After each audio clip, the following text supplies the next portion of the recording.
చెప్పుకుంటున్నారు. పార్టీ వల్లనే అసలు ఈ రాష్ట్రం బాగుపడింది, అసలు జనం అన్నం తింటున్నారని చెప్తున్నారు. ఇవన్నీ నడుస్తున్నాయి కదా. వాటన్నిటి మధ్యలో ఇది ఒక పార్ట్ అంతవరకే.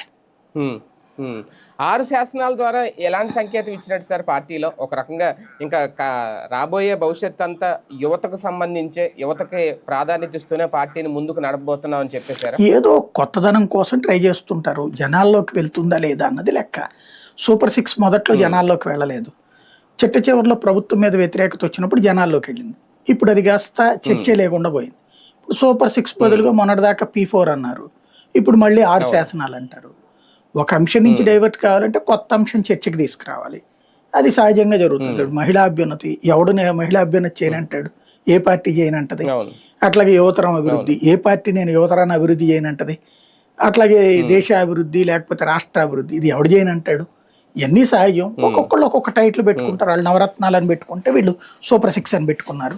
ఇప్పుడు శాసనాలని పెట్టుకుంటారు.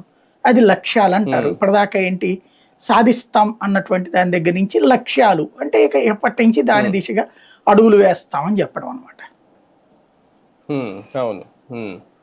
కానీ ఇందులో అంటే సీనియర్లకి ఏమన్నా ఒక స్ట్రోక్ ఇస్తున్నారా ఈ ప్రసంగాల ద్వారా, నిన్న శాసనాల ద్వారా? అందులో సీనియర్లకు సంబంధించి ఎక్కడ పెద్దగా ఏం లేదు. అంటే ఎప్పుడు కూడా సీనియర్ అంటూ ప్రత్యేకించి ఎవడు ఏ శాసనము చేయడు, ఏ ఉపన్యాసము చేయడు. సహజంగా